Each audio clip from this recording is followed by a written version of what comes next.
Es un tema bastante interesante. Una familia que vamos a ver ahora en esta tarde, que son los fármacos conocidos como los CGLT2, que en la farmacología 2 están clasificados como antidiuréticos también, porque tienen acciones diuréticas disminuyendo el volumen plasmático y disminuyendo la natriuresis. Son la dapaglifosina, la empaglifosina y la canaglifosina, que son los, ¿verdad?, inhibidores de la bomba de sodio-glucosa ATPasa que se encuentra en el túbulo contorneado proximal. Ya lo vamos a ver más adelante. Pues vamos a hacer algunos recordatorios, ¿verdad? Y aquí vamos a ver los componentes endocrinos del páncreas. Acuérdense que el páncreas tiene una producción, ¿verdad?, endocrina y exócrina. Entonces la parte endocrina va a liberar la hormona insulina, el polipéptido amiloide insular, va a liberar también las células alfa, las beta liberan prácticamente lo que es la insulina, ¿verdad? Que su acción básicamente es descender los niveles plasmáticos de glucosa. El glucagón es una hormona contrarreguladora que sirve para aumentar los niveles de glucosa en sangre cuando estos se han disminuido y ponen en riesgo la vida del paciente. También el páncreas endocrino produce la somatostatina, que es la hormona inhibidora universal de las células ejetosas, o también conocida como la hormona del crecimiento, ¿verdad? El péptido pancreático y la gastrina. Como pueden ver, ¿verdad? 2, 4, 6 hormonas que producen lo que es el páncreas, principalmente los islotes de Langerhans, que están prácticamente intercalados en todo lo que es lo amplio y extenso de la glándula pancreática. Entonces vamos a hablar de lo que es la diabetes. La diabetes es una enfermedad multiorgánica, es una enfermedad sistémica, que la característica básica es que hay un aumento de la glucosa en la sangre de los pacientes diabéticos. Este aumento de la glucosa, ¿verdad?, conlleva a descenso de la producción de insulina, que puede haber una disminución de insulina o una ausencia de insulina. Y en base a esto, vamos a hablar acerca de lo que son los diferentes tipos de diabetes. Y así vamos a decir que existe la diabetes tipo 1, la diabetes tipo 2, la tipo 3 y también la diabetes tipo 4. En cuanto a la diabetes tipo 1, vamos a decir, yo creo que ustedes ya han conocido algo acerca de la diabetes tipo 1. El signo característico es que es una autodestrucción de las células beta pancreáticas que producen la insulina, provocando, ¿verdad?, una intensa o absoluta ausencia de insulina. Puede haber ausencia absoluta de insulina. La diabetes tipo 1 puede ser de causas inmunitarias o causas hepáticas, pero se dice que esta se diagnostica a temprana edad, es más frecuente en grupos de niños jóvenes que tienen antecedentes de padres o madres diabéticos, ¿verdad? Se necesita un tratamiento permanente con insulina debido a que estos pueden tener ausencia de la insulina y por lo tanto van a presentar una hiperglicemia en respuesta a la ausencia de insulina.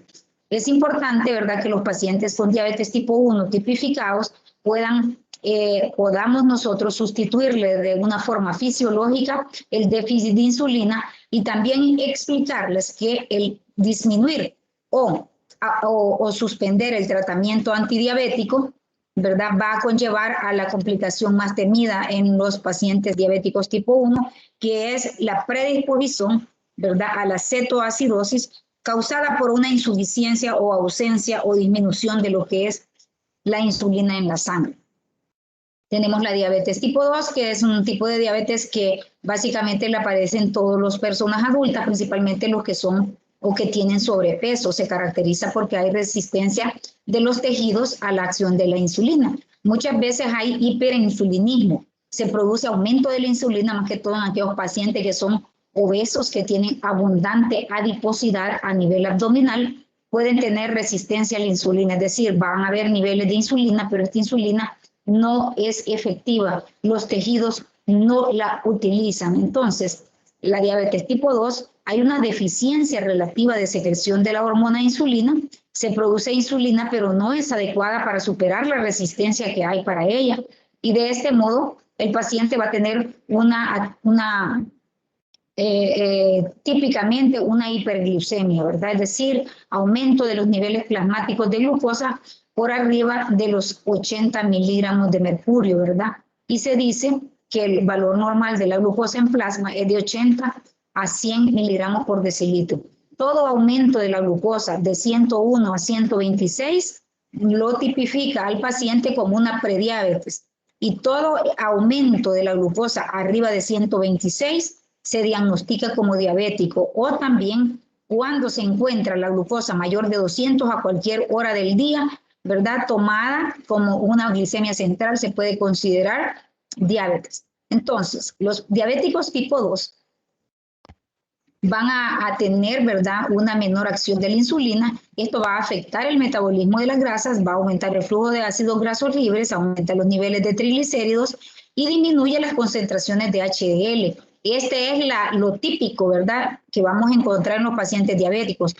Aparte de la hiperglicemia, van a tener una HDL o un colesterol high density low, que es high density lipoprotein, es lipoproteínas de alta densidad, van a tener en cantidades disminuidas un aumento de los triglicéridos y un aumento de los ácidos grasos libres. La deshidratación en la diabetes tipo 2 no tratada y el control deficiente de la enfermedad puede culminar con las complicaciones, ¿verdad? El coma hiperosmolar no cetósico, que es la complicación más frecuente de los diabéticos tipo 2. Ya decíamos que en el tipo 1 es la cetoacidosis diabética por disminución o no cumplimiento de la insulina. La cetoacidosis, el estado hiperosmolar no cetósico se caracteriza por una hiperglucemia un poco más acentuada que en la cetoacidosis, alteraciones del estado psíquico y alteraciones y puede haber alteraciones de la inconsciencia hasta llegar al coma.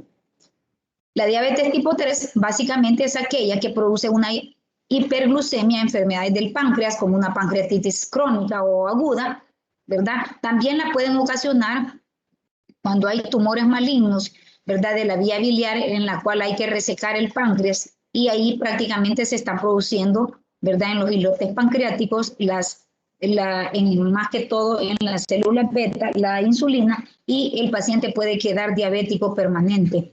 En la farmacoterapia, por ejemplo, los esteroides pueden provocar una hiperglucemia. Muchas veces se suspende el tratamiento y el paciente mejora su glucosa. Y también las pancreatitis agudas, ¿verdad? La diabetes tipo 4 es aquella diabetes que se produce en la mujer cuando está gestando, es decir, que una mujer que está en condiciones de no embarazo puede no ser diabética, pero sale embarazada, gana mucho peso y esto hace que la paciente presente alteraciones de la glucosa, elevaciones importantes de la glucosa que va a detectarse en el primer control que ellas van a ponerse, ¿verdad? Control del embarazo, dentro del perfil o el screening que se les hace a las embarazadas, incluye la glucosa, ¿verdad? El tipeo sanguíneo, incluye también el VIH, incluye también la TSH para diagnosticar un hipotiroidismo. Ya vimos la clase, las mujeres embarazadas que tienen hipotiroidismo durante el embarazo pueden tener hijos cretinos, ¿verdad? O un hipotiroidismo congénito. Entonces, ¿cuál es el tratamiento básico de los pacientes diabéticos, ¿verdad? Todos los pacientes diabéticos deberían de usar insulina. ¿Por qué? Porque la enfermedad de la diabetes, o hay ausencia de insulina, como en el caso de los diabéticos tipo 1, o hay deficiencia en la producción de insulina, como los otros tipos de diabetes. Entonces, idealmente, ¿qué necesita el paciente diabético? Insulina. ¿Cuáles son los mitos por los cuales los pacientes no aceptan la insulina? Porque dice que deja ciego, porque ya el acabose para un diabético usar insulina es que ya se va a morir, que se va a quedar sordo, mudo, y empiezan a inventar un montón de cosas. La insulina es el tratamiento de elección en los diabéticos y principalmente aquellos diabéticos debutantes debe de administrarse insulina exógena para poder controlar su glucosa plasmática. La insulina, fíjense bien, es importante que nosotros sepamos que es una proteína pequeña con un peso molecular de 5.808, que contiene 51 aminoácidos dispuestos en 2 cadenas alfa y beta, unidos por enlaces disulfuros, que tienen un núcleo de proinsulina, que es una proteína larga de una sola cadena, y esta procesa dentro del aparato de Golgi las células beta almacena gránulos en el sitio e hidroliza también en el segmento residual llamado péptido C, que se forma de la eliminación de los 4 aminoácidos. El páncreas del ser humano contiene incluso 8 miligramos de insulina, que representa en promedio 200 unidades biológicas, es decir, nuestro páncreas tiene la capacidad de producir basalmente la insulina para que nosotros una vez comamos, ¿verdad? No se nos eleven ni los niveles plasmáticos de glucosa. Como ustedes pueden ver acá, está lo que es el péptido C, ¿verdad? Y las dos cadenas de la insulina, tanto la cadena A como la cadena B, unidas por enlace disulfuro y todos los aminoácidos que constituyen lo que es la insulina. Entonces, decimos nosotros que la insulina o la secreción de insulina es una hormona que se libera a partir, ¿verdad?, de donde se producen, que es la célula beta del páncreas, con un ritmo basal pequeño y con una mayor velocidad después que actúan diversos estímulos, en particular la glucosa. Y así decimos que existen estimulantes como los azúcares de diversos tipos, ¿verdad?, los cuales van a estimular la producción de insulina. Si nosotros no somos diabéticos, después que consumimos carbohidratos, vamos a producir insulina y esto va a ocasionar un descenso de la glucosa plasmática. Si nosotros somos diabéticos o somos prediabéticos, no vamos a tener cantidades suficientes de insulina y por lo tanto vamos a llegar a tener problemas con la diabetes, ¿verdad? Y aquí vemos nosotros cómo el transportador existe. La glucosa esta penetra, ¿verdad?, a nuestro citosol a través de receptores de la GLUT2, ¿verdad? Y aquí, ¿verdad?, estos receptores del GLUT2 adentro del citoplasma van a provocar el metabolismo de lo que es la insulina, que es la hormona que por exocitosis se libera, ¿verdad? Y va a ocasionar un descenso de la glucosa plasmática. Para ello, ¿verdad?, existen fármacos como la sulfonilurea, que lo que hacen es bloquear los canales de potasio, que va a activar el ATP para la producción de insulina, y de esta forma vamos a ver nosotros el mecanismo de acción de las diferentes insulinas y de las diferentes drogas que sirven para contrarrestar la diabetes. Entonces, la degradación de la insulina, fíjense bien, el 60% de la insulina liberada en la sangre procede del páncreas y el 35 o el 40% de la hormona endógena. Es decir, que el mayor porcentaje de insulina que se libera a la sangre es captada, ¿verdad?, a través de lo que es el páncreas, y solo el 35 o el 40% de la hormona endógena. Los diabéticos tratados con insulina, la producción se revierte. Es decir, si yo a un diabético le empiezo a administrar insulina, ¿verdad?, eso quiere decir que el 60% de la insulina va a ser exógena y el 40% va a ser desdoblada desde el hígado. La insulina tiene una vida media, ¿verdad?, aproximadamente de 3 a 5 minutos. La producción basal de insulina circulante, ¿verdad?, es aproximadamente de 5 a 15 milimoles por litro por ml o de 30 a 90 picomol por litro. El incremento máximo durante el consumo de alimentos, vean ustedes cómo la cifra basal de 5 a 15 puede aumentarse. Entonces, el estímulo para que se produzca insulina es la comida. Entonces, si nosotros tenemos suficiente insulina, vamos a contrarrestar el efecto de los carbohidratos de la dieta. Pero si nosotros no tenemos insulina, si somos diabéticos tipo 1 o tipo 2, vamos a presentar hiperglucemia porque no hay capacidad de respuesta de la insulina endógena.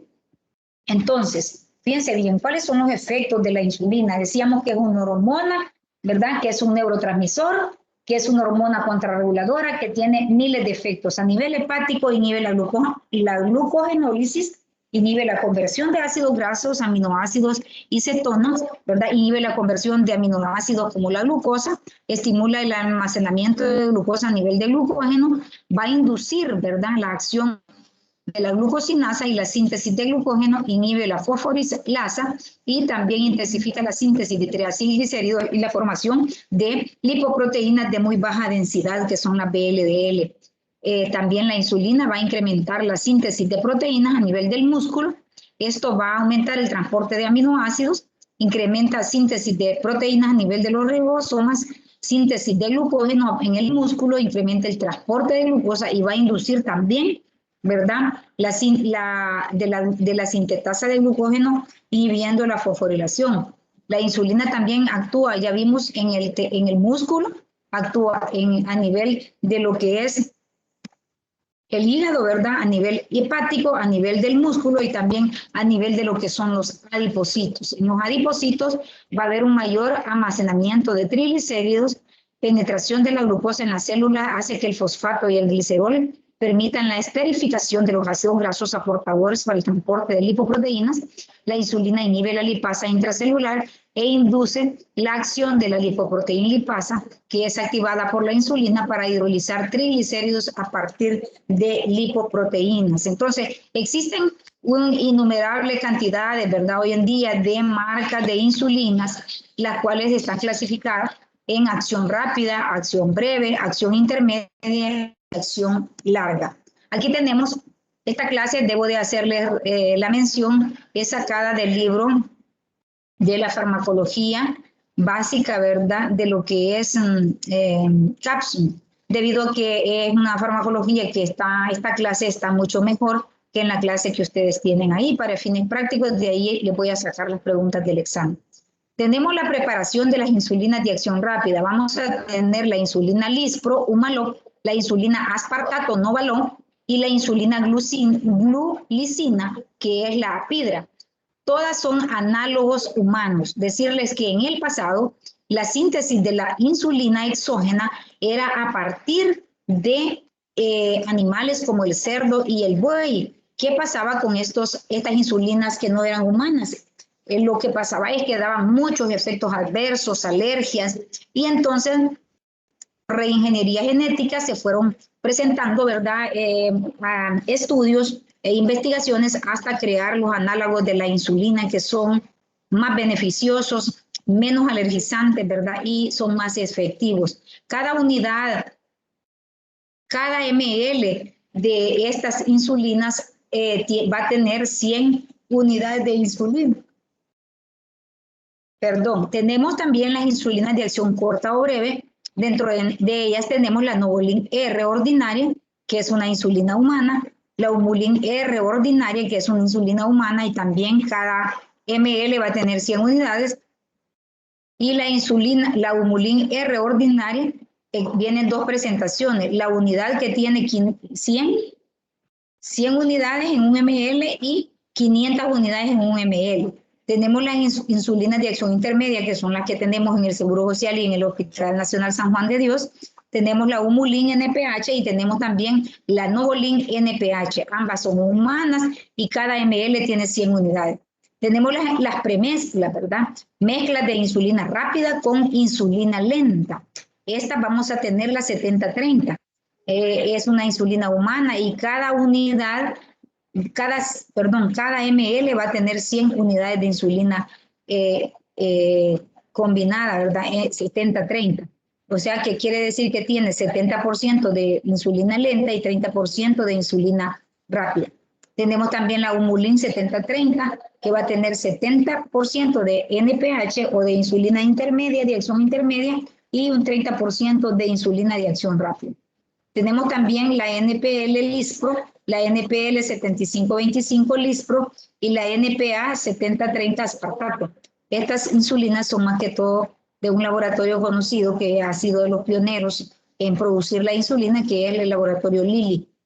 Insulinas de larga acción. Esto es bien importante porque son las que más estamos usando en los hospitales privados y en las clínicas privadas. Tenemos dos tipos, la insulina conocida como Detemir, ¿verdad? O que el genérico es Detemir, el comercial es Levemir, es un análogo humano, cada ml tiene 100 unidades, y tenemos la insulina glargina, su nombre comercial es Lantus, o Toujeo, que es el nombre más reciente, el Toujeo, ¿verdad? Es un análogo de la, y cada unidad o cada ml va a contener 100 unidades de la insulina glargina. Tenemos las insulinas de acción rápida. Dentro de estas vamos a tener, ¿verdad?, las insulinas inyectables de acción rápida. Generalmente estas se administran por vía subcutánea, alrededor del ombligo o en áreas donde hay bastante donde hay tejido adiposo. Tenemos la insulina Lispro, la aspartato y la glulicina. Permiten la reposición prandial más fisiológica de la hormona, es decir, si yo tengo un paciente que en ayunas la glucosa le sale bien, pero después que come se le eleva a 300 a 400, yo perfectamente puedo poner 30 minutos antes del desayuno, puedo poner insulina rápida, ¿verdad? Y esta empieza a hacer efecto a los 30 minutos y su máximo efecto lo hace a las 4 horas, descendiendo los niveles plasmáticos de la glucosa del diabético que recién acaba de comer. Tenemos las insulinas de acción rápida. Pueden ser aplicadas inmediatamente antes de las comidas. Su acción dura rara vez más de 4 o 5 horas, aminora el peligro de hipoglucemias postprandiales tardías y tiene la más baja variabilidad en su absorción, es decir, 5% en promedio de todos los productos comerciales. Las insulinas de acción rápida son las preferidas para utilizar por la vía intravenosa, ¿verdad? Por la vía intravenosa y también para poner en bombas de infusión continua, ¿verdad? A través de aparatitos que van pegados al tejido celular subcutáneo para mandar, ¿verdad? La glucosa que el paciente está necesitando. Tenemos la insulina Lispro, primer análogo monomérico que se distribuye en el mercado.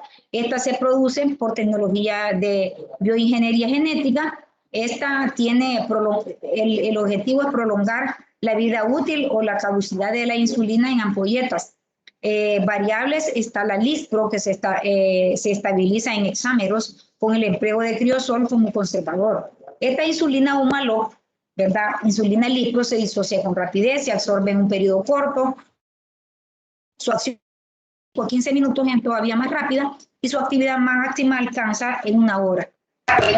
Tenemos la insulina, que es otra insulina rápida, fue elaborada por sustitución de la proteína BB, ácido aspartico en carga negativa. Su perfil de absorción y actividad a la insulina Lispro y sus características son similares a la insulina Symphony. Tenemos la insulina glulicina. Esta es una de las que más utilizo yo en lo personal.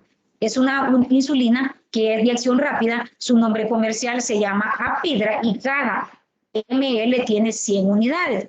Esta es una insulina que ha sido preparada para sustituir el aminoácido lisina, ¿verdad?, de la porción B3 por una aspargina y la lisina por B29 por un ácido glutámico.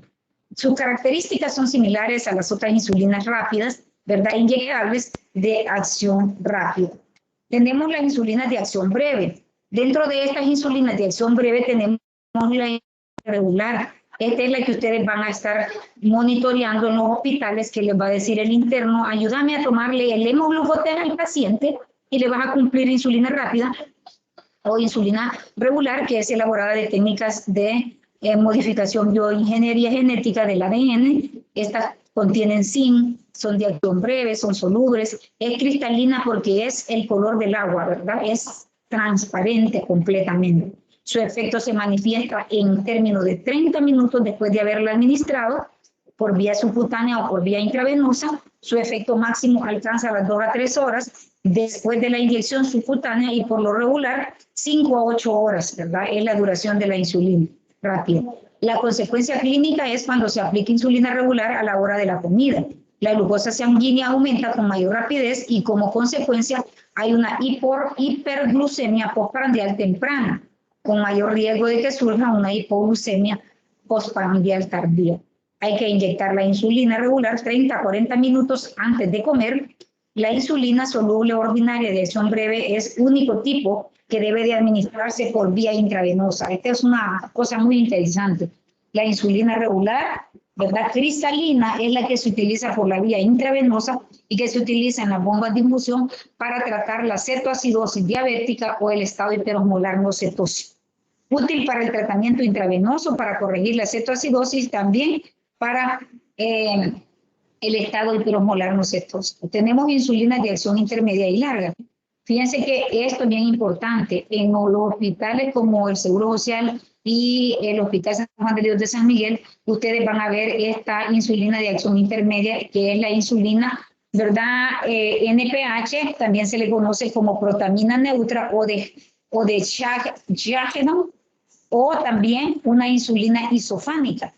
Y en el espectro privado nosotros tenemos, yo uso las dos, tanto la insulina glargina, que el nombre comercial es Lantus o Toujeo, o también podemos utilizar la insulina de acción larga conocida como Detemir, nombre comercial es Levemir. Entonces, estas son ventajas de estas insulinas que vienen en dispositivos bien prácticos para el que el paciente pueda administrárselo, que la pueden usar pacientes que tengan poca visión o pacientes que tengan poca audición, debido a que los números son bien grandes, no se tiene que andar midiendo, es un lapicero en el cual se le programa la dosis, la aguja es pequeñísima, es una aguja que no solamente se puede administrar una vez, ¿verdad? La insulina, sino que se puede administrar con la misma aguja, ¿verdad? Hasta en 3 ocasiones. No duele, la aguja es sumamente pequeña, es delgadita, y a diferencia de la NPH, que es la que más se usa en los hospitales, ¿verdad? Porque insulina glargina y detemir no hay en los hospitales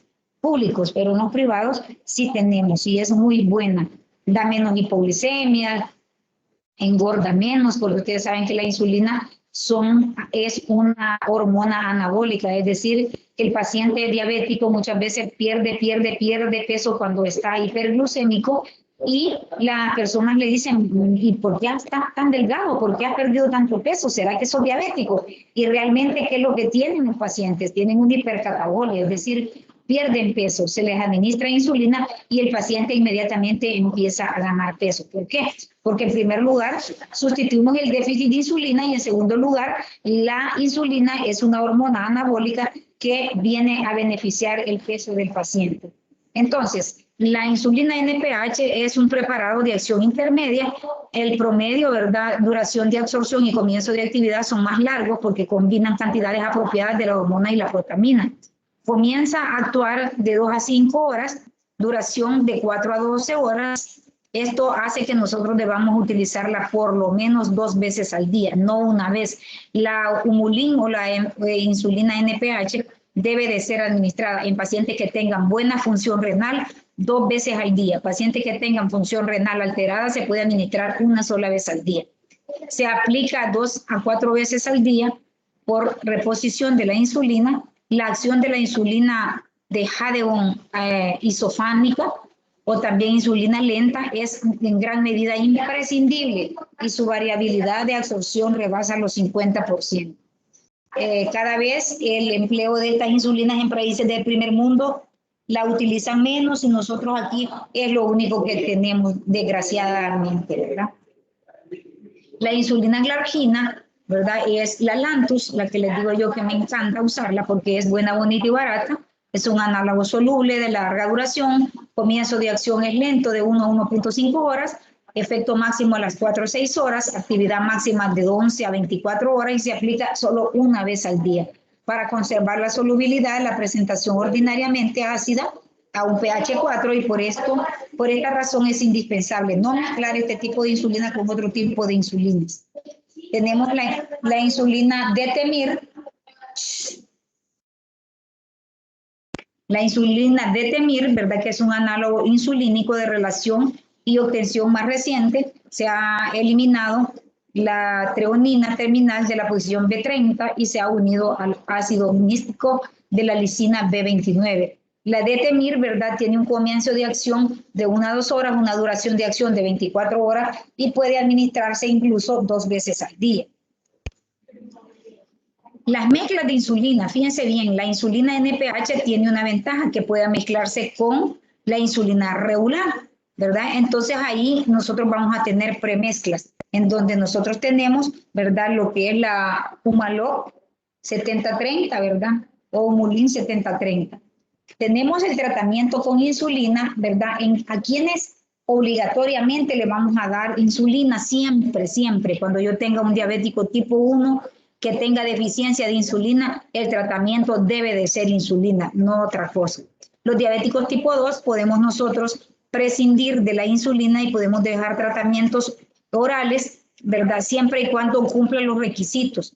Pero si el paciente anda muy alta el azúcar y tiene una hemoglobina glicosilada mayor de 8.5, le toca insulina inicial y después podemos hacer un traslape a un antidiabético oral.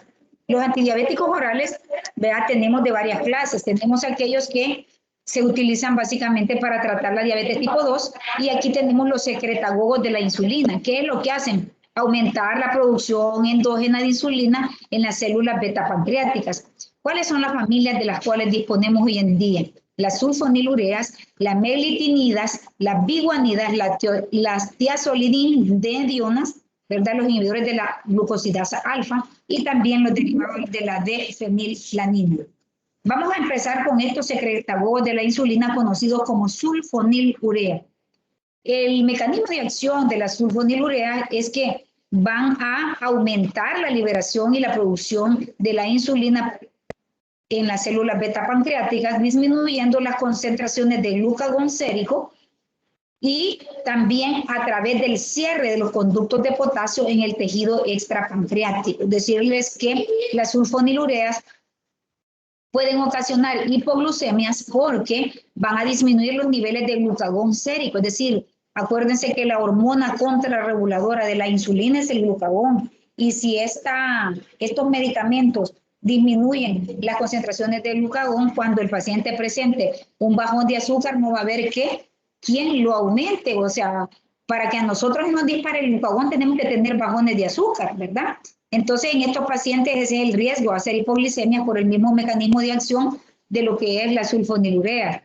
La sulfonilurea se fija en los receptores de alta afinidad del 140 KD, se vinculan con un conducto de potasio sensible al ATP, ¿verdad? Con una rectificador integrador en la célula beta. La unión de una sulfonilurea va a inhibir la salida de los iones potasio por el conducto y con ello despolarización, la cual abre el conducto de calcio regulado por voltaje y penetra este último, el ion, y hay una liberación preformada de insulina.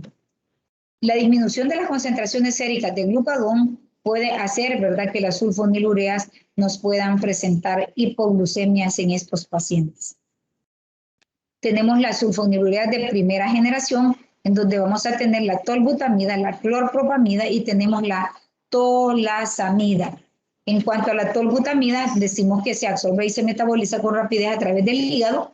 El efecto es relativamente breve, su efecto, una vida media de 4 o 5 horas, se administra mejor en fracciones y es más segura en diabéticos de edad avanzada. En cuanto a la cloropropamida, vida media de 32 horas, es metabolizada lentamente a nivel del hígado. Su nombre comercial es Diabinese, ¿verdad?, del laboratorio Pfizer. El 20-30% del fármaco se excreta sin cambios por la orina, contraindicada en aquellos sujetos que tengan insuficiencia hepática o renal o ancianos mucho mayores, ¿verdad? Tenemos la tolbutamida. Dosis mayores de 500 miligramos al día agrava el peligro de ictericia, ya que se procesa a nivel hepático. Dosis promedio de mantenimiento es de 250 miligramos ingeridos una sola vez al día por la mañana, y los efectos adversos es la hiperemia y la hiponatremia en los pacientes. Tenemos la tolasamida, es similar en potencia a la clorpropamida, pero su acción dura más o menos, ¿verdad? Se absorbe con mayor lentitud, su efecto en la glucosa sanguínea es 10 horas, su vida media es de 7 horas y se necesita, ¿verdad?, más de 500 miligramos al día, o se puede fraccionar hasta 2 veces al día. Tenemos la sulfonilurea de generación y aquí vamos a tener lo que es la glibenclamida y la glipizida. La glibenclamida todavía hay, ¿verdad?, en países del primer mundo ya no recetan glibenclamida por el riesgo a que los pacientes hagan hipoglicemia. En los hospitales nuestros todavía hay glibenclamida y también el primer nivel de atención, ¿verdad? Todavía se está dando la glibenclamida. Los libros nuevos mencionan, ¿verdad?, que las dosis de glibenclamida deben de ser dosis muy bajitas, menos de 5 miligramos al día, para lograr efectos, ¿verdad?, debido a que estos son secretagogos de lo que es la insulina. Y la glipizida, fíjense que en Estados Unidos, nosotros aquí, las sulfonilureas de segunda generación que más usamos, ¿verdad? No que más usamos, que más usan los médicos generales porque es lo con lo que cuentan en las unidades de salud, es la glibenclamida. En los Estados Unidos ellos usan la glipizida, entonces no es raro ver compatriotas que vienen de Estados Unidos utilizando la glipizida. La glibenclamida metabolizada en el hígado, la dosis generalmente debe de ser de 2.5 miligramos al día o menos, es decir, 1 miligramo o 2.5. Pero aquí las presentaciones vienen de 5 miligramos. Y a veces el paciente está tomando 10 miligramos, 15 miligramos, 20 o 30 miligramos, hasta 6 tabletas al día, y la glucosa no les desciende. ¿Por qué? Porque andan un descalabro crónico de la hiperglucemia y eso hace que el medicamento no haga mucho efecto.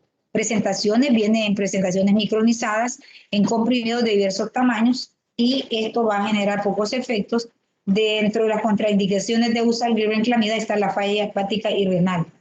La glipizida, les decía, es la que más se usa en Estados Unidos, una vida media breve de 2 a 4 horas para lograr un efecto de disminución máxima de la hiperglucemia postprandial. Debe ingerirse 30 minutos antes del desayuno. Dosis inicial de 5 miligramos a miligramos. Dosis diaria total es hasta 40 miligramos. Efecto terapéutico máximo se va a alcanzar con dosis de el 90% de lo que es la glipizida se metaboliza a nivel hepático, un 10% se excreta por los riñones y está contraindicada en aquellos pacientes que tienen falla hepática y renal. De hecho, las sulfonilureas en pacientes con falla hepática y renal no se deben de administrar. Tenemos la sulfonilurea de tercera generación y aquí tenemos lo que es la glimepirida. Nosotros en el hospital del Seguro Social tenemos glimepiride para nuestros pacientes diabéticos, ¿verdad? No sé el Hospital San Juan de Dios si tendrá glimepiride, pero nosotros sí la tenemos sola y combinada con metformina. La glimepiride se administra, ¿verdad?, una sola vez al día, tiene un efecto de hipoglucemia pequeñas, la dosis diaria es de 1 miligramo, la dosis máxima es de 8 miligramos, la vida media es de 5 horas, ¿verdad? Administración una sola vez al día y el metabolismo es hepático. Tenemos los secretagogos de insulina, en donde vamos a tener las tenemos la repaglina en la liberación de insulina por las células beta al regular la salida de potasio a través de los conductos de este ion. El comienzo de la repaglinida, ¿verdad?, es rápido. Su concentración efecto máximo 1 hora después de haberla ingerido. Su acción dura de 5 a 8 horas y el hígado es el que procesa a través del sistema de la CYP3 a 4. La vida media, ¿verdad?, de lo que es la repaglinida es de 1 hora, está indicado para controlar las oscilaciones de la glucosa postprandial, es decir, el paciente en ayunas amanece bien, ¿cómo se le dispara? Ingerirla antes de las comidas a una dosis de 0.2 o de 0.25 hasta 4 miligramos. Debe utilizarse con precaución en personas con insuficiencia hepática renal, ¿verdad? Se pueden usar concomitantemente con las biguanidas como la metformina y se utiliza para pacientes diabéticos tipo 2 que no sufran alergias al azufre o alguna otra sulfonilurea. Tenemos los secretagogos de la insulina, aquí tenemos derivados de la fenilalanina. Tenemos la neteglimida, que estimula la liberación rapidísima y transitoria de la insulina desde las células beta al cerrar los conductos de potasio sensibles al ATP. La nateglinida puede suprimir la liberación de comida y así disminuir la endógena por el hígado.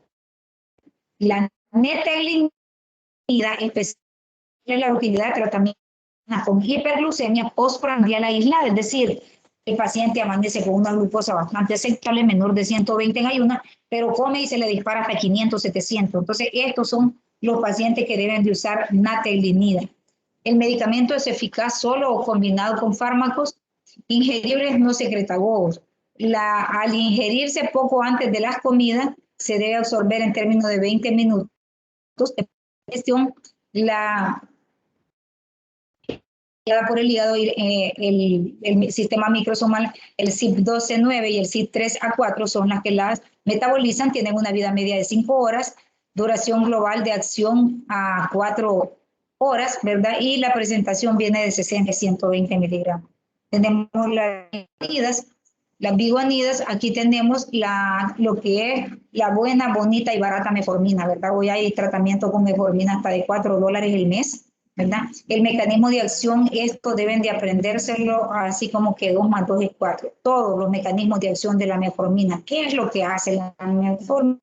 Una vez nosotros la ingerimos para tratar la prediabetes o la diabetes, disminuye la producción de glucosa a partir del hígado por medio de la activación de la proteína sinasa activada. Va a disminuir la gluconeogénesis por el riñón, que es la producción de glucosa a partir de otro sustrato que no es la glucosa. Hay una lentificación de glucosa en el tubo digestivo, es decir, el paciente que usa metformina come carbohidratos y va a tener una deficiencia de absorción de esos carbohidratos porque ya está actuando lo que es la metformina. Mayor conversión de glucosa en glucosa en ácido láctico por acción de los enterocitos. También estimula directamente la glucólisis en los tejidos, mayor extracción de glucosa desde la sangre y una disminución de las concentraciones de glucosa. La media de la metformina es de 1.5 a 3 horas. No se fija por las proteínas plasmáticas, no es metabolizada, excreción por los riñones, ¿verdad? En personas con insuficiencia renal, las bigonidas. El tratamiento de primera línea contra la diabetes tipo 2 y el agente ahorrador de insulina. No incrementa el peso, sino que al contrario disminuye un poco el apetito y la persona reduce de peso, no desencadena hipoglicemia, disminuye el peligro de afección macrovascular o microvascular en los pacientes diabéticos. La metformina está indicada para utilizar en combinación con los secretagos de la insulina o las tiocilinidinediones. ¿Verdad? La dosis de glibenclamida se puede utilizar 100 miligramos, 200 miligramos, ¿verdad?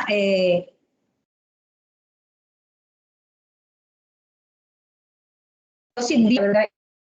500 miligramos, perdón. Y la dosis máxima es de 2 gramos al día, es decir, si la tableta viene de 500 miligramos, hasta se le pueden dar 2 por la noche. Y si viene de 1 gramo, 1 en la mañana y 1 en la noche. Dosis máxima diaria, 2 gramos al día.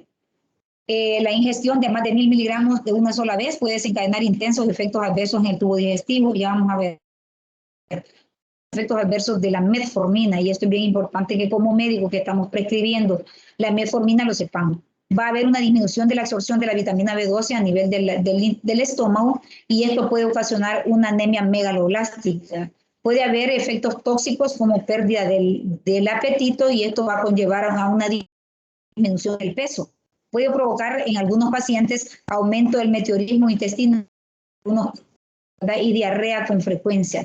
También puede presentar náuseas, vómitos y gastrointestinales. El paciente se puede quejar que me arde el estómago, que siento muchos movimientos en el colon, y todo eso puede hacer que nosotros tomemos la decisión de, aunque es muy bueno, ¿verdad?, suspender el tratamiento a ese paciente que es muy sensible.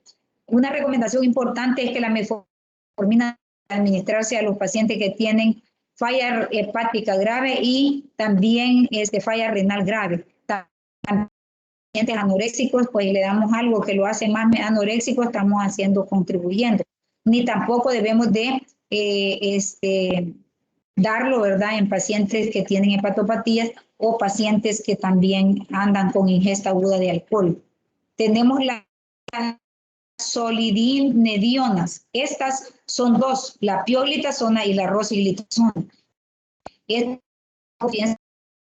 Lo sacaron de nuestro medio, ¿verdad? Hay pocos laboratorios que lo producen. Es prometedor.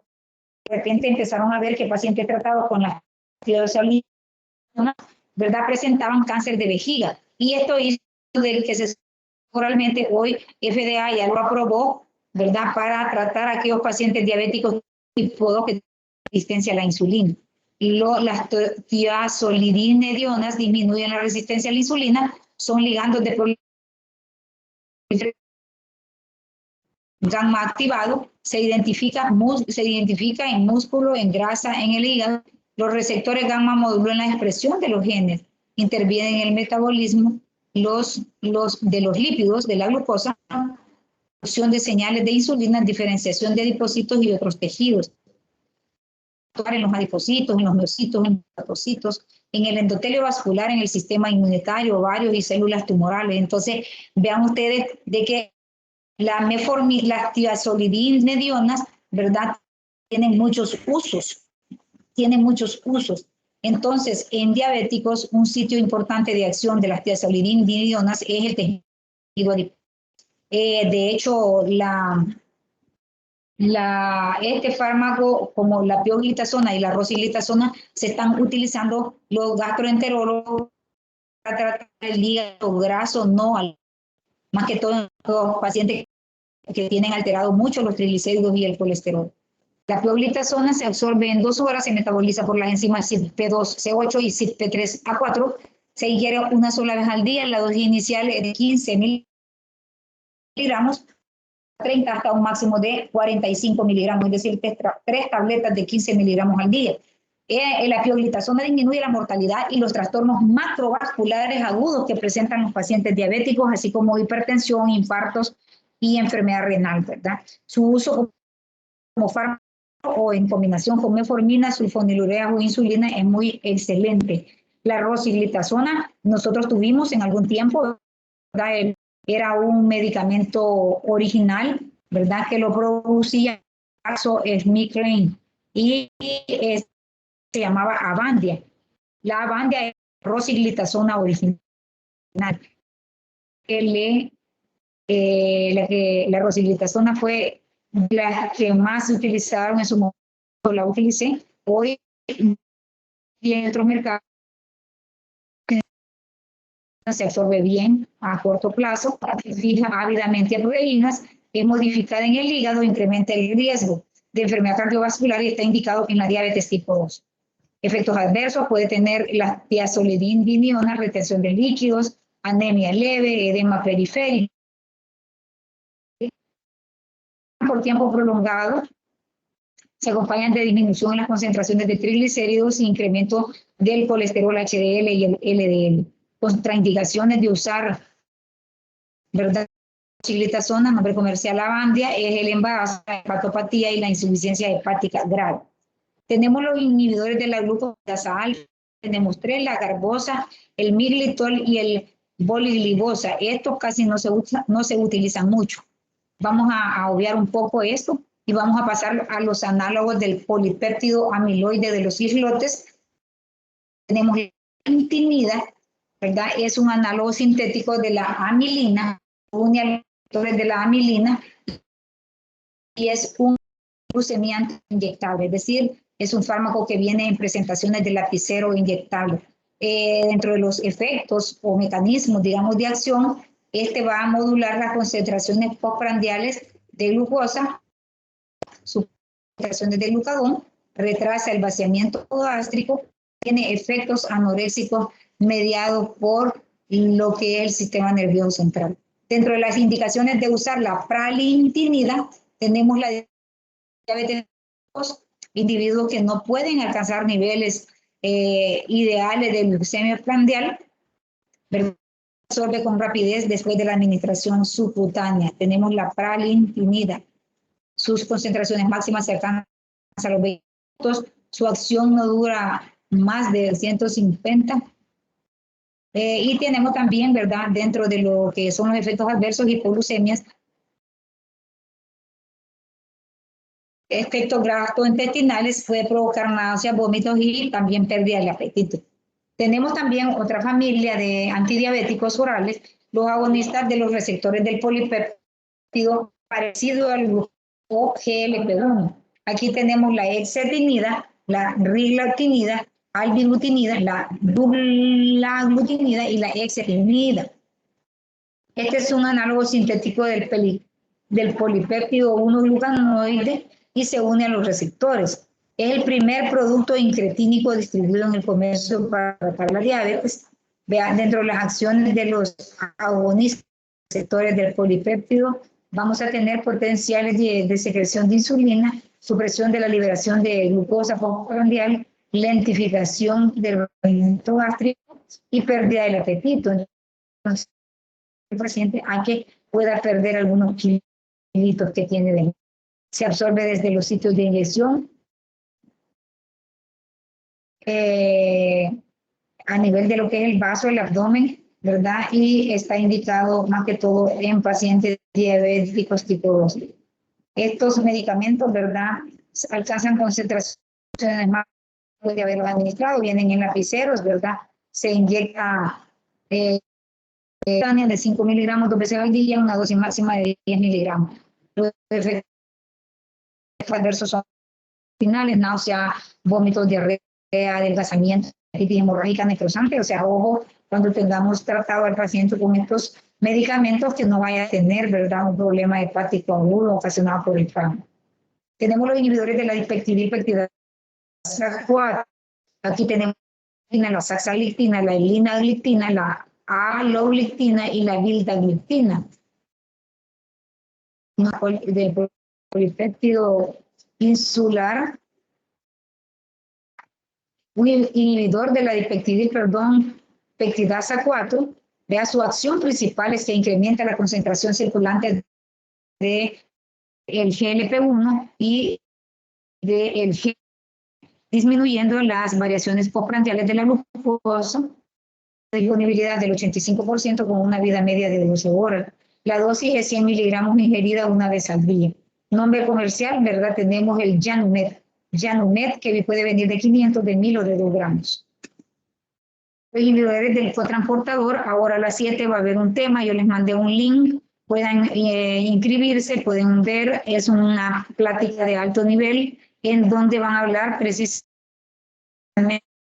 de medicamentos para tratar la diabetes tipo 2, inhibidores del cotransportador de sodio glucosa, actúan a nivel de lo que es el túbulo contorneado proximal, ¿verdad? En donde se da la absorción de bicarbonato, de agua, de sodio, de potasio y de...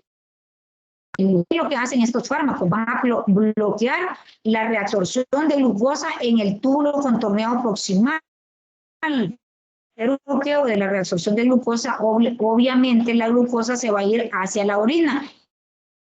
Orinar bien dulce. Entonces, esa es la fisiopatología de los inhibidores de la CGLT2, llámese canaglifosina, dapaglifosina y empaglifosina. Indicación: diabéticos tipo 2 gorditos, una vía de administración oral, una semivida de 10 a 14 horas, duración del efecto 24 horas y reacciones adversas puede dar prurito, óptica, lo que es el polipéptido amiloide insular.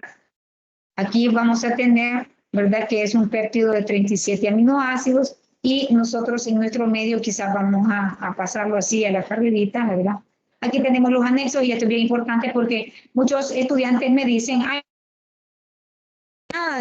no nos enseñan nada de nombres comerciales. Cumpliendo con mi responsabilidad, ¿verdad?, de enseñarles. Y tenemos la insulina glargina, nombre comercial Lantus, solo viene en 2 presentaciones.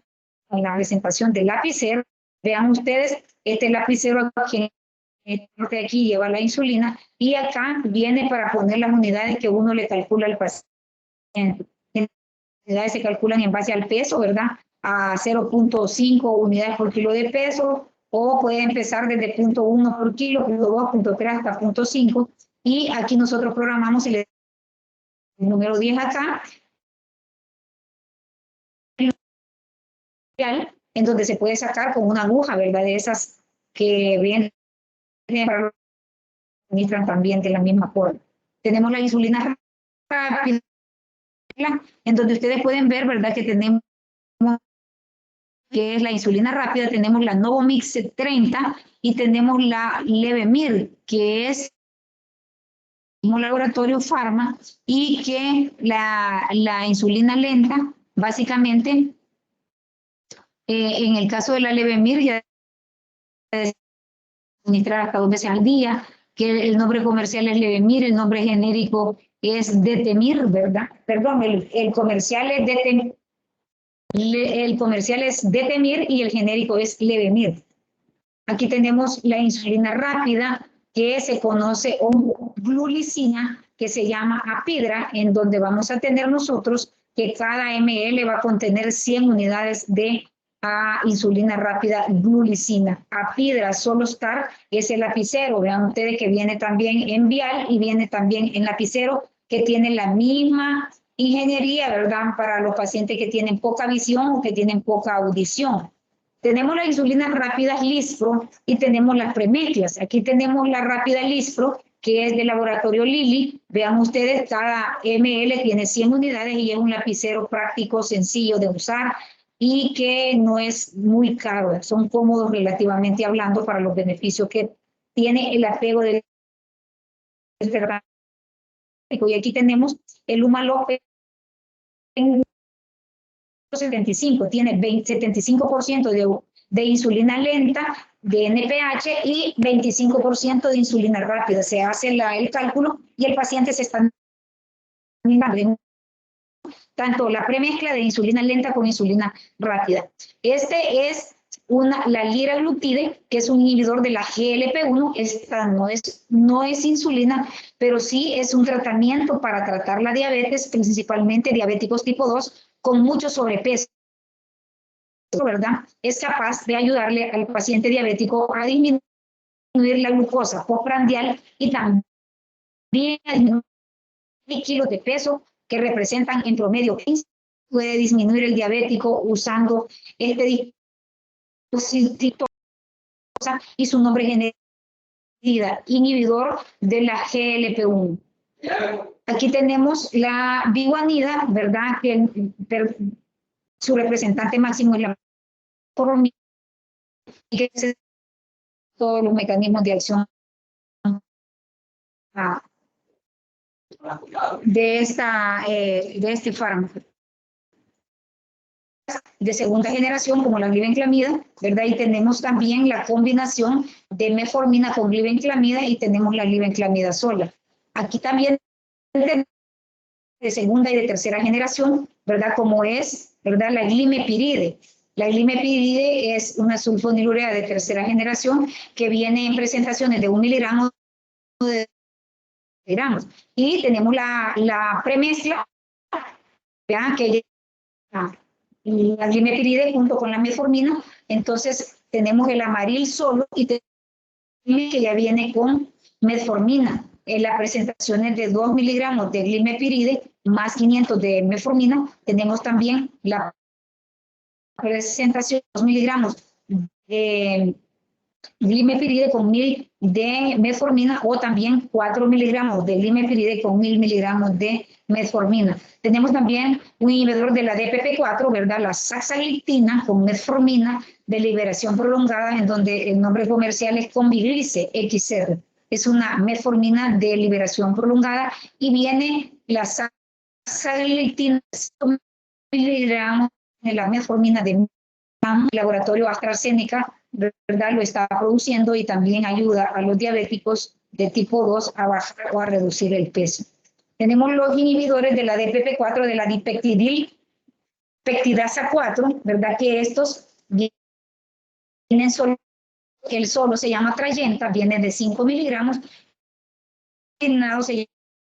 la linagliptina más la metformina de 2.5 sobre 850 y también tenemos la Trayenta Duo de 2.5 sobre 1000, una dosis de una vez al día.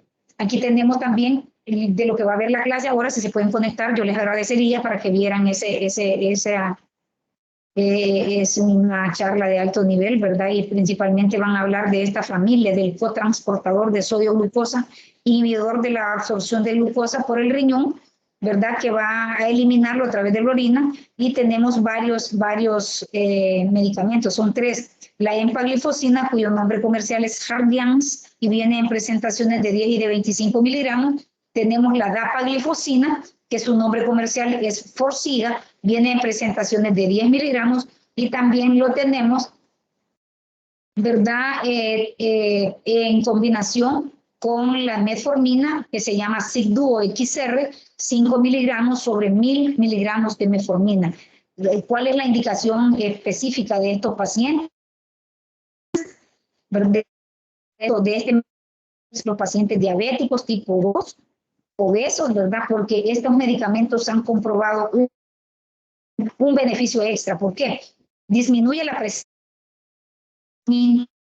en el riñón del paciente diabético, disminuye la presión arterial en el paciente diabético, el glucosa a nivel plasmático, por lo tanto, en la diuresis de este paciente van a ser diuresis osmóticas con gran cantidad de azúcar y va también a mejorar, ¿verdad? Lo que es peso. Los pacientes utilizando estos fármacos pueden perder de 3 a 6 kilos de peso. Eso dependerá de su alimentación específica.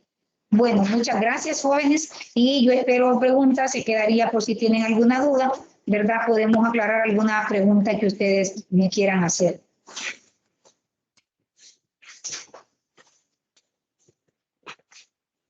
Hola.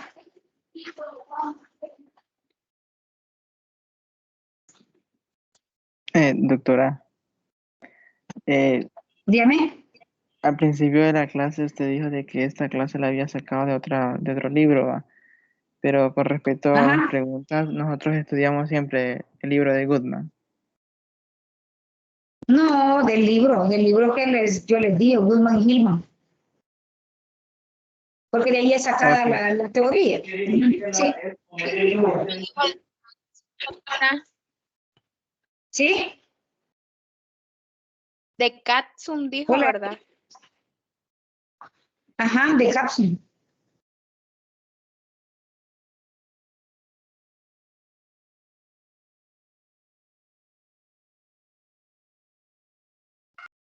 Para ¿No hay aclarar, más preguntas? doctora, de Katsum nos va a evaluar, ¿verdad? De Capsule. Ok. Y de la clase. Porque la clase está enriquecida con un montón de cosas. Entonces, eso no está en Capsule tampoco. Lean bien la clase. ¿Nos enfocamos en el Ajá, ¿qué capítulo más? o también estudiamos solo diapos? Dijo No, las que dos cosas. el libro, ambas cosas. Sí, ambas cosas. Ah, ok, ok, ok. Yo Algo tengo más, una si no, pregunta. cuéntame por qué. Dígame. En el caso de la metformina, o sea, da como tratamiento para el ovario poliquístico, ¿es lo mismo aunque el paciente no tenga diabetes? Sí, porque la metformina, fíjense bien, el síndrome de ovario poliquístico está asociado a pacientes con obesidad, con resistencia a la insulina. Entonces, de hecho, ¿verdad? Les beneficia doblemente porque disminuye la absorción de glucosa a nivel del intestino, hace que el paciente pierda peso y eso mejora, ¿verdad? Al ovario poliquístico en los pacientes. Por eso es que se receta. La metformina no baja la glucosa. Lo que hace es que disminuye la absorción de carbohidratos a nivel del intestino, vean ustedes, y disminuye la producción de glucosa a nivel hepático, disminuye la producción de glucosa a nivel intestinal. Y ahí vean, apréndanse por favor todos los beneficios que tiene la metformina. En el caso del ovario poliquístico, para que el paciente inhiba un poco el apetito, baje de peso y disminuya la gran resistencia a la insulina que tiene, que provoca también una alteración en el eje hipófisis hipotálamo ovario. Muchas Ajá, ¿qué gracias. más? Doctora, Dígame. quería preguntarle cuáles son los signos y los síntomas de una persona con hiperglucemia y también o con hipoglucemia. Vaya, con hiperglucemia el paciente va a tener pérdida de peso exagerada, hambre voraz, va a tener poliuria o orinadera excesiva, polifagia o hambre voraz y va a tener también la glucosa plasmática alta, ¿verdad? Entonces va a tener trastornos de la visión, pérdida de peso, fatiga, alteraciones en el estado de ánimo, va a orinar mucho, va a tomar mucha agua, sed intensa, ¿verdad? Poliuria, polidixia, polifagia, y va a tener todas las poli habidas y por haber. Poliuria, polidixia, polifagia, pérdida de peso. Por más que come, no aumenta de peso. Y los pacientes con hipoglicemia, lo principal que empiezan a presentar es temblor, sudor, frialdad, palidez, una sudoración fría, fría, fría, palpitaciones, taquicardias, convulsiones y coma. ¿Aclarada la pregunta? Sí, gracias, doctora.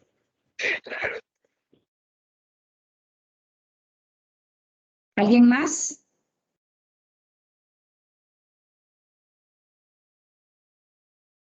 Creo que ya solo eso. No sé si se podría quedar un ratito, doctora, después de que todos salgan, por favor. Vale. ¿Está bien? Vale, vale, gracias. Entonces yo creo que ya no hay más preguntas. Vale, está bueno.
Bueno, entonces, Vaya, estamos ahorita nosotros.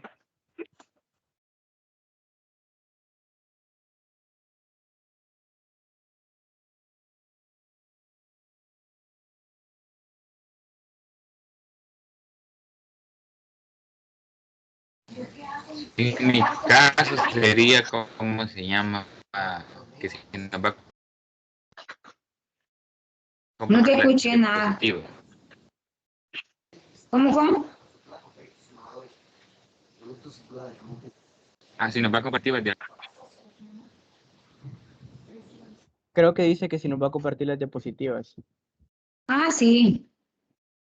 Ajá, y de paso también nos puede pasar las que nos dio ayer, ¿verdad? Sobre el control de dosis.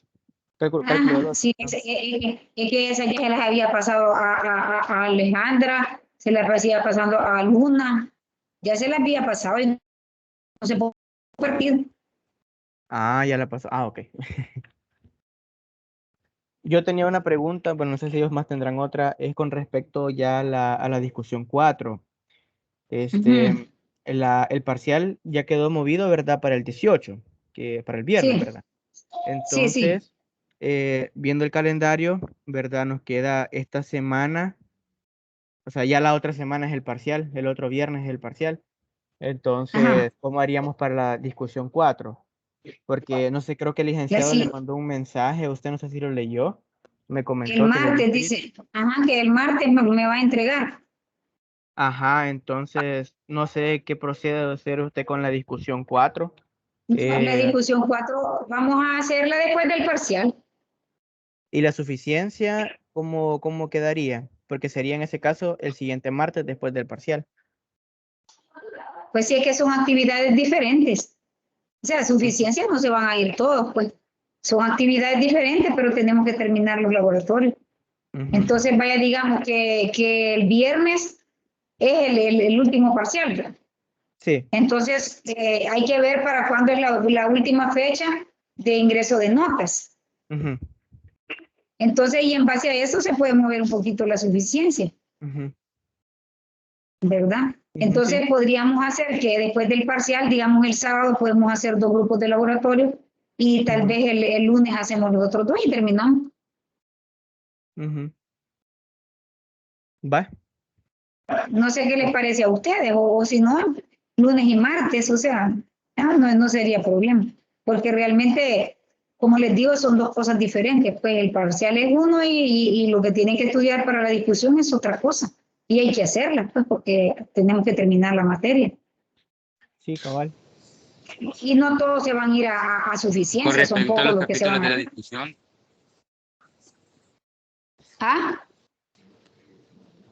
Es el capítulo de con drogas respecto a los colinérgicas. capítulos de la discusión, Drogas colinérgicas. Creo que eso está sería unido, capítulo 9 y ¿verdad? 10, Con entonces. drogas antinérgicas.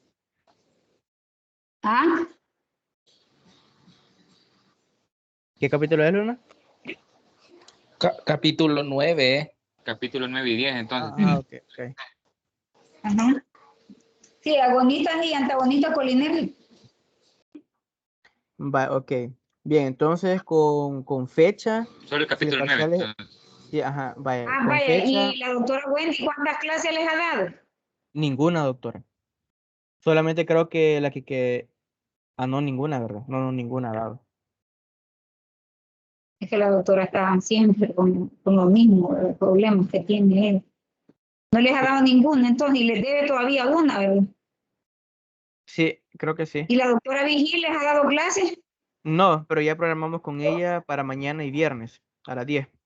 Ya está Vaya, porque programado. ella tiene ¿cuántas clases tiene para este parcial? 2. 2. Sí. Vaya, entonces, ustedes no se confíen, ¿verdad? Necesitamos sacar eso. Yo ahorita le voy a hablar a la doctora Wendy, que son 3 clases las que va a dar ella, ¿va? Con las que les debía, o son 4. Sí, creo que son 2 de ella, creo. Y con la que debía 3. 2 con las que debía. Pero Vaya, entonces yo le voy a escribir, ¿verdad? Que Pero la que debía ya la dio. Son 2 clases Ajá. más la que debía, son 3. Ajá, así es.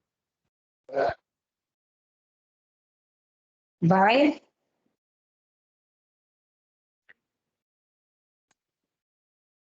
¿Qué más? Vaya, entonces, ¿El parcial quedaría con programado para qué horas?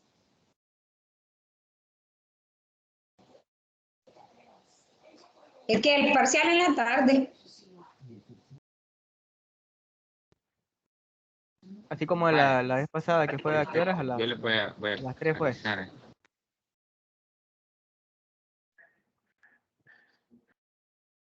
Va, Las entonces con la 5. fecha, a las 5, ok, va. Entonces con la fecha de la discusión, si es después del parcial, empezamos el sábado 19. Ajá. Ujú. A agarrar 3 grupos diarios, así como hacíamos en esta tercera. Vamos a platicar con la doctora para ver cómo coordinamos. Va, ok. Ah, pues ya solamente eso sería, doctor. Nada más. Sí, creo que sí, no sé si los otros tendrán algo que decir. ¿Cuál les debo yo? Serían presenciales siempre, ¿verdad? ¿Cuál les debo yo? ¿Qué clase les debo? Solo la de la hormona. La de la hormona adrenocortical. Ajá, hormona adrenocorticotrópica. Vaya, y voy a ver si la puedo preparar mañana, es jueves, el viernes, para el viernes. Porque mañana van a tener actividad con la doctora, dicen. Sí, sí, en la ¿Qué mañana. qué les parece? Porque así ya termino yo las 3 clases mías. Sí, está bien.